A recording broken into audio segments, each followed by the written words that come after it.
사실 저는 환경 관련 전공자가 아니었습니다. 생명과학 전공이었고 4학년 때 취업 때문에 자격증을 취득하려고 보니 수질 환경 기사가 그나마 전공과 겹치는 부분이 있어서 수질 환경 기사를 취득했습니다. 기사를 취득하면서 자소서 한 줄이라도 더 쓰려고 한국 상하수도 협회에서 하는 국가교육을 받게 되었고 그곳에서 현장 실습을 나갔는데 서울물연구원이었습니다. 서울물연구원은 대부분이 환경직 공무원과 연구사들로 이루어진 곳이었고 그때부터 제가 환경직 공무원을 꿈꾸게 되었습니다. 그렇지만 본격적으로 준비하기도 전에 경제 사정으로 중소기업에 취업했고 잠시 공무원 꿈을 접었습니다. 시간이 흐르고 결혼을 했고 아기를 가졌습니다. 아기를 낳고 출산 휴가를 쓴 뒤 퇴직을 준비하고 있었는데 어머니께서 쉬는 동안 원래 하고 싶어 했던 공무원 준비를 해보지 않겠냐고 권유하셔서 2022년 2월부터 본격적으로 공부를 시작했어요. 그렇게 만으로 30세에 2022년 2월부터 6월까지 공부를 시작했고 작년에 서울시 환경직에 지원했지만 광탈의 아픔을 맛보았습니다. 그 후 다시 일을 시작하는 기간을 가지면서 두 번째는 2023년 1월부터 준비를 시작했습니다.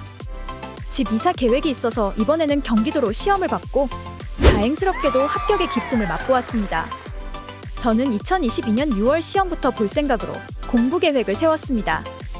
그 당시에는 서울시를 꿈꿨고 서울시 환경직 공무원 역대 커트라인을 보면서 어느 정도 커트라인 점수에 맞추겠다는 생각으로 전공 과목과 한국사 위주로 공부 계획을 세웠습니다. 보통 서울시는 총점 90점 정도면 붙을 거라 판단했고 가산점은 5점 제외하면 총 85점을 맞아야겠다고 생각하면서 공부했습니다. 전공 과목과 한국사는 자신이 있었기 때문에 목표 점수를 90점 이상으로 잡았습니다.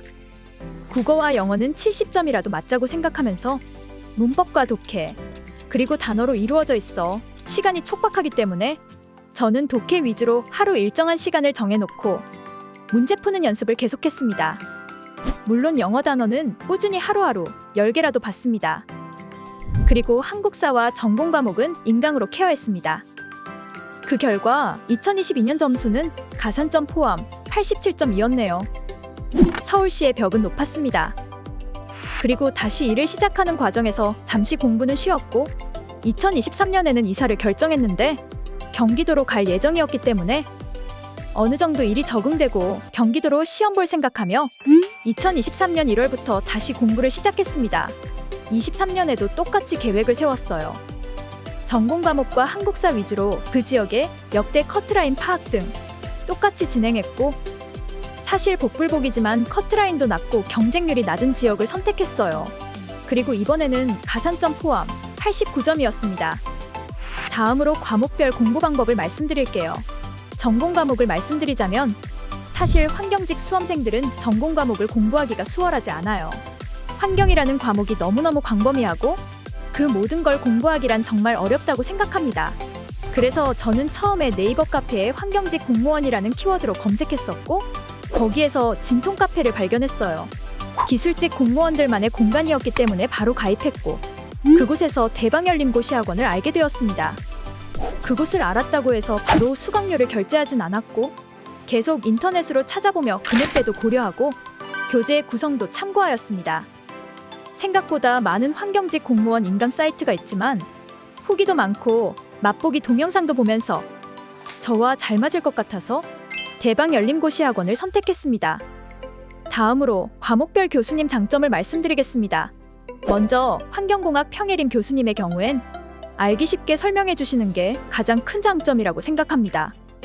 저는 자격증이 수질기사밖에 없었기 때문에 폐기물, 대기, 토양, 소음, 진동에 대해서는 두려웠는데 평예림 교수님의 강의를 보면서 정말 쉽게 공부할 수 있었어요. 책도 물론 내용도 충분하고 지필도 잘 되어 있다고 생각하며 그 책만으로는 채워줄 수 없는 부분을 교수님께서 강의를 통해 다 채워주신다고 생각했습니다. 책 자체의 내용도 쉽고 보기 편하게 잘 정리되어 있어 공부하기도 좋았고 강의 중간중간에 기출 언급하면서 필기해 주시는 것도 잘 받아 적으면서 공부했습니다. 강의 수가 많고 기간도 길다는 평이 많아서 걱정했지만 막상 강의를 들으면 별도의 복습 시간을 가지지 않아도 충분했기 때문에 시간상으로 부족하다고 생각하진 않았습니다. 그만큼 평예림 교수님 강의를 집중해서 잘 듣는다면 공부할 때 시간도 많이 아낄 수 있다는 특징도 가지고 있습니다. 실제로 2022년에 시험을 보았을 때 교수님이 필기해 주시는 부분은 물론이고 꽤 높은 적중률을 보여주셨어요. 그래서 저는 2022년 환경공학에서 95점을 받을 수 있었습니다. 두 번째로 화학 배수진 교수님도 역시 수험생들의 입장에서 최대한 알기 쉽게 설명해 주려고 하셨습니다. 전공 때문에 화학을 배웠지만 큰 흥미를 못 느꼈었는데 배수진 교수님의 강의를 들으면서 재밌게 공부했습니다. 책의 구성도 직관적이라 공부하기에도 좋았어요. 화학은 문제풀이의 싸움이라고 하는데 이론 강의에서도 최대한 문제풀이를 많이 해주시려고 노력하시는 게 보였습니다. 복습하면서 교수님의 말투도 따라하며 공부하곤 했는데 그러면 암기력이 더 좋아지는 느낌이었어요.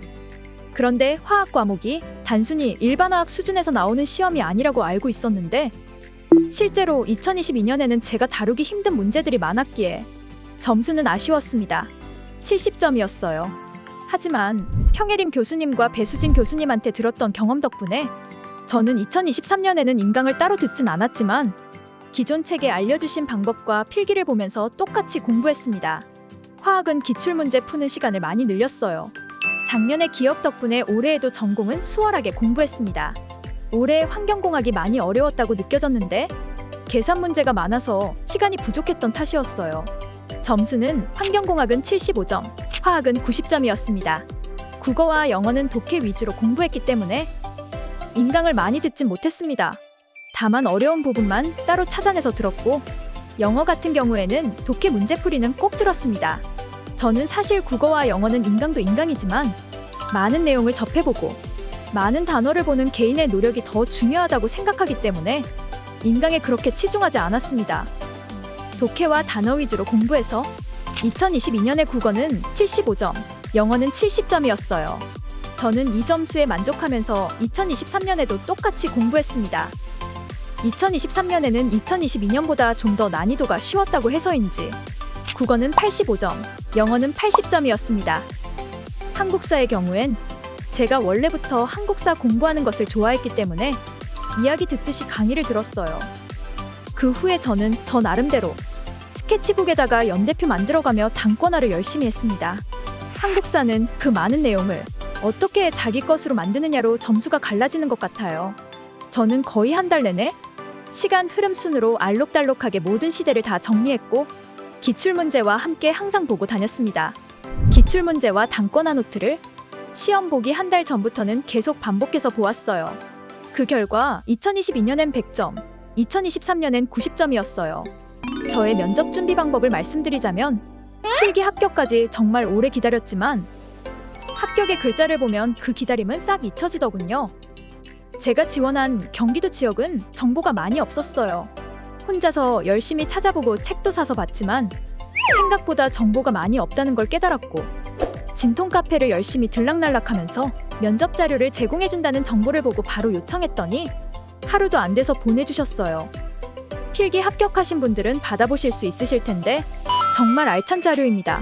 그 자료를 우선순위로 다른 자료들을 참고하면서 가장 많이 나오는 질문들 10개에서 15가지 정도 선정해서 나만의 대본을 만들었습니다.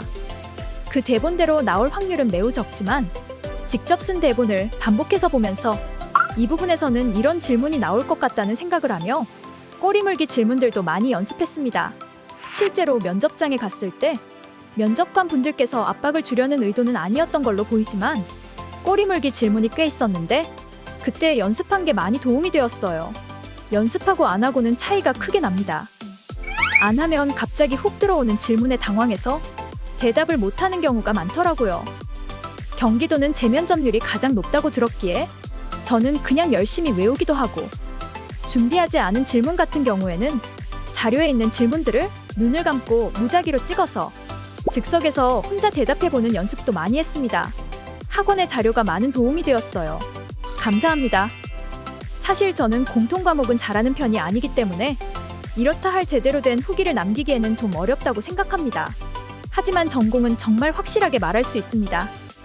대방열림고시학원의 환경직 전공 과목은 교수님들이 하나부터 10까지 다 직접 하시는 거로 알고 있어요. 교재의 순서부터 시작해서 구성, 내용 등 다 직접 집필하는 거로 알고 있습니다. 그래서 더욱더 공부하기 편하고 직관적이라 많은 시간을 아낄 수 있습니다. 강의도 교수님들께서 수험생과 항상 같이 공부하는 마음으로 강의를 하시는 것 같아요. 그래서 강의 내내 암기를 해야 한다거나 중요한 부분이 있으면 수험생처럼 같이 외워주시고 공부 방법도 많이 알려주십니다. 알찬 강의라고 확실하게 말씀드릴 수 있습니다. 현재 수험생분들께서는 지금 시간들이 지옥이고 그만하고 싶은 마음이 굴뚝 같을 거란 거 저는 너무 잘 알고 있습니다. 특히 저같이 30살이 넘어간 수험생들은 더더욱 힘드실 거예요. 하지만 본인만의 계획이 뚜렷하고 목표가 뚜렷하다면 언젠가는 꼭 이루고자 하는 바 다 이루어지리라 생각합니다. 특히 육아하시면서 공부하시거나 직장 다니면서 공부하시는 분들, 공부하는 시간이 많이 부족하단 거 저는 매우 잘 알고 있습니다. 그렇기 때문에 결국은 시간 싸움인데 저는 그 시간을 대방열린고시 학원 덕분에 많이 아꼈고 그 덕에 이렇게 좋은 결과 얻은 것 같습니다. 수험생 여러분 모두 힘내세요.